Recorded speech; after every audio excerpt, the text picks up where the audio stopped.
Hey guys, today we're going to take a look at Chapter 7, Lesson 3, Similarity and Transformations. You can follow along in the book on page 538. There's one vocab word to talk about, and that is similar.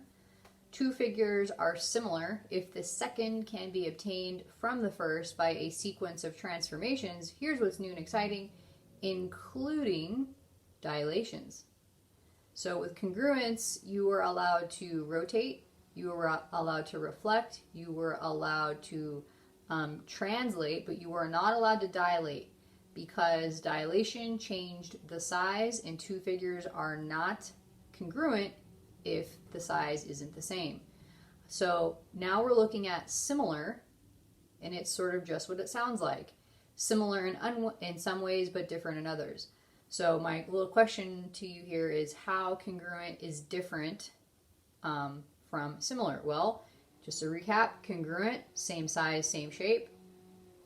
Similar, same shape, but different size. So that's really the difference between congruent and similar. Congruent, same size, same shape. Similar, it's the same shape, but it can actually be a different size, meaning that a dilation occurred. Okay, so I'm going to go ahead and take a look at example 1. They're going to give you two images, and it might not be immediately clear which one is the pre-image and which one is the image. Oh, jeez. Okay, so I'm pretty sure my cat has coronavirus. If you keep hearing that, it's my cat. I think he's okay. All right, let's pick up where we were, shall we? As I was saying, not exactly clear which one of these is the pre-image, which one is the image. Here's my advice to you. The shape that has letters that is in the beginning of the alphabet, treat that as the pre-image.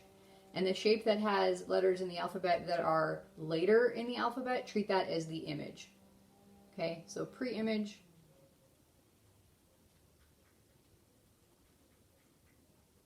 image. And I think that the book is pretty consistent, also using colors. They're treating blue as the pre-image and they're treating green as the image.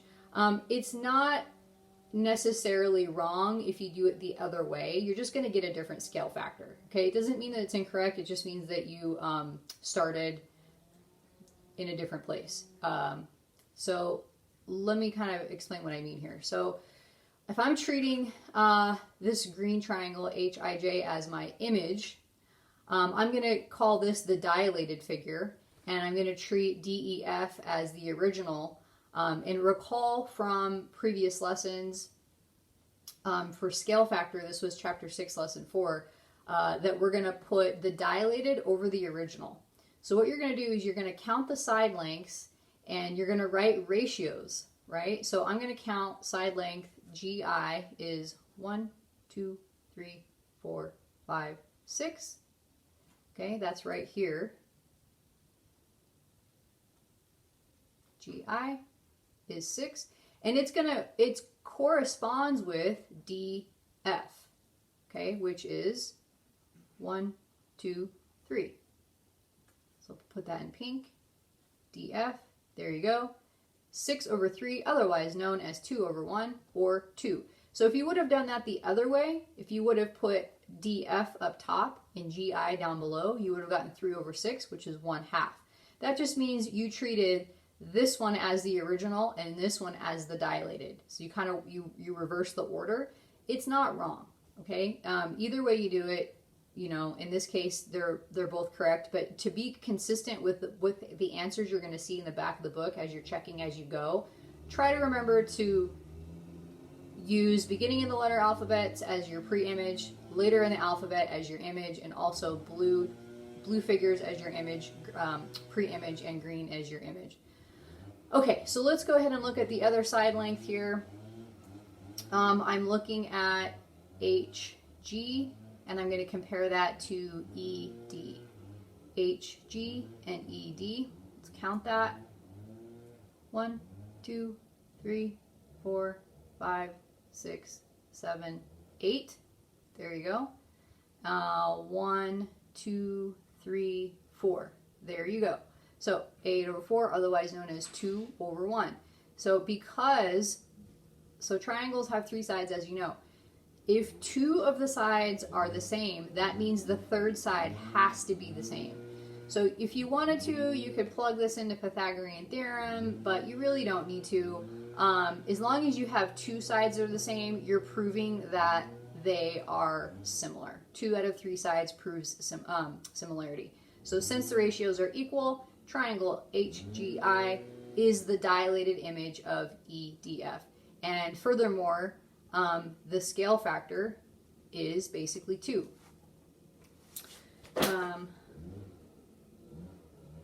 So you're just going to say, lastly, that there's also a translation that occurs. So the 2 triangles are similar because a translation and a dilation, because these 2 are in different locations, you can tell there was also a translation. So don't forget to mention that. It's a dilation followed by a translation. Okay. So sometimes you're going to get 2 shapes that look similar that actually aren't. So I'm going to jump into example B here. So this is a quadrilateral, has 4 sides, and one of these sides is going to be difficult to count because it's a diagonal line. Well, here's the good news, is you don't have to. So just like if a triangle has 2 sides in common, it has to have the third. With a quadrilateral, if it has 3 sides in common, it has to have the third. So let's actually jump into this and see what happens. So again, I'm treating this as my pre-image, ABCD is my pre-image, and EFGH as my image. So I'm going to go ahead and I'm going to color code these first. So here's my HJ. I'm going to compare that to CD or DC. There you go. And then I'm going to compare, it doesn't really matter, you can compare EF to AB. I'm going to compare EH to AD. Okay, that's going to be here. And then you know what, I'm going to go ahead and list out, I'm going to put AB, I'll put it over here. So this is A, oops, let me put that down below. I'm going to put my dilated side over the original side. So the dilated side is EF. And I'm going to put that over the original, which was AB. And I'll put that in, how about blue? Okay, so let's see here. I'm just going to go ahead and count the units. So 1, 2, 3, 4 over 1, 2, 3, 4, 5. So 4/5. Move on to this side here. 1, 2, 3, 4. So EH is 4. And AD 1, 2, 3, 4, 5. Okay. So far so good, right? It's looking like, hey, 4/5. I have a consistent scale factor. So far so good. But now let's look at this third side here. EF, how does that compare to AB? Well, EF is 1, 2 units. And AB is 1, 2, 3. Oh. Well, does 4/5 equal 2/3? No, it does not. And if you're not sure, you know, the 2 fractions should always be able to reduce down to the same. I can't reduce 4/5 any further. I can't reduce 2/3 any further. So these are in simplest forms, and they are not equivalent to each other. So in this case, you're actually going to say that they're not similar. You can't map one onto the other because they are not similar. And here's your proof. Because 4/5 does not equal 2/3. Okay? So it's basically the name of the game today is you are going to compare corresponding side lengths, if you get a constant ratio, that's going to tell you what the scale factor was. You can go ahead and describe the sequence of transformations that occurred. That's what happened in example 1 that we talked about. Sometimes you're going to get ratios that are not constant. That means these are not actually similar shapes. They look similar upon first inspection, but once you actually start breaking down the math here, you're going to see that, oh, wait a minute, these not only are they in different locations, not only are they different sizes, they're actually different shapes as well. So they are not similar.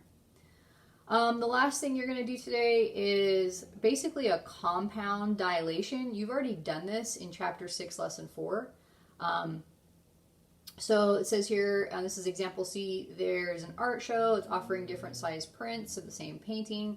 The original print measures 24 by 30 centimeters.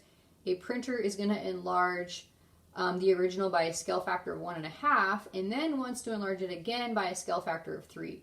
So basically what you're going to do is you're going to take your original dimensions, I'll put those in blue, and you're just going to multiply the original dimensions by the 2 scale factors. It doesn't matter if you multiply 24 by 1.5 and then by 3, or if you want to multiply these together and then multiply by 24. Remember, multiplication is commutative. The order doesn't matter. So really, you're going to end up with, just go ahead and multiply these out, and you should land on 108 centimeters by 35 centimeters. 135 centimeters. 135 centimeters. Lastly, what are the dimensions of the largest print? Are both enlarged prints similar to the original? Well, yeah, because they were dilated by the same scale factor. So yes, they are similar.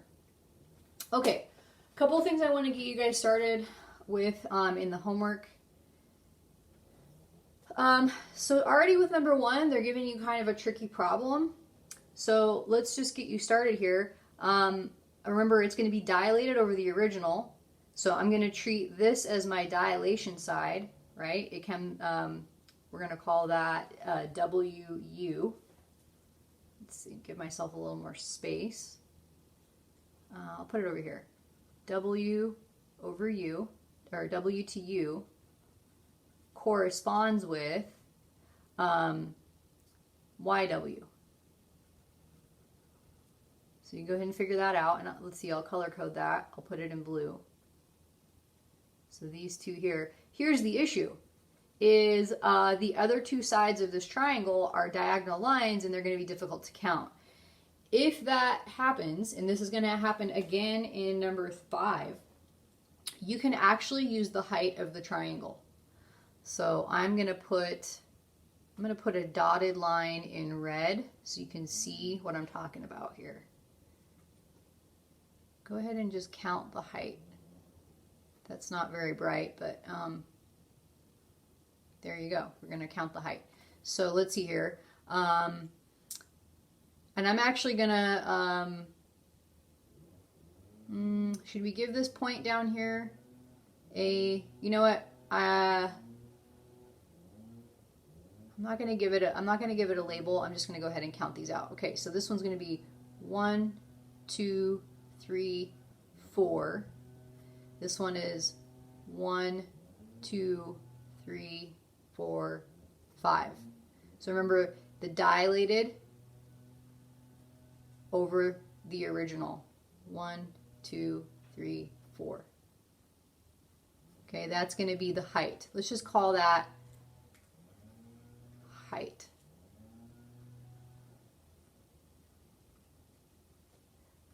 Five over 4, and I'm going to put that in yellow. Okay, so if you end up getting a ratio here that's equivalent to 5 over 4, then you know it's similar, and then you can go ahead and you can describe the transformations that occurred. Obviously, a dilation occurred, and then some sort of, this to me looks like probably a rotation. So go ahead and talk about that. Okay, I want to also get you guys started on number 2. 2 is a little tricky as well. So let's see here. I'm going to treat this as my image, and this as my pre-image. So let's list some side lengths out here. Remember, it's dilated over original. So if this is my original and this is my basically pre-image and image, the shape was larger and now it's smaller. So if there was a dilation that occurred, it was not an enlargement, it would have been a reduction. So but let's see if that's actually what happens here. So I'm going to put the dilated over the original. So ED, EG, I should say. EG is going to correspond with AD. Okay, I'm going to put those in yellow. Okay, go ahead and see what you get there. And then we can obviously compare these two side lengths. So let's say FH. Let's see, I'll put it here. FH compared to BC. Okay, so this is a parallelogram. It's a four-sided shape. I need to have at least three sides in common. So herein lies the issue. Let's put this side in pink. I need to have at least one more side to compare, right? Well, I don't want to have to try to count these diagonal lines. So just like with number one, go ahead and count this height. They're kind of giving you guys a little bit of a clue here. So let's see, I'll put that in orange. Go ahead and count from there to there and from there to there. And we're going to call that EW. EW to AV. Corresponds to AV. I'll put that in orange. Okay, so remember, if you get all three of these, if they all reduce down to the same ratio, then you know there was a dilation, which means it was similar. If not, if you don't get the same ratio every single time, then you know that the two shapes are not similar. Okay, I'm looking at the homework and I'm pretty sure the rest of this is going to be pretty doable for you guys. So if you have any questions or comments, please make sure to join me on Zoom tomorrow. That's Thursday at 11. Okay, take care. Bye-bye.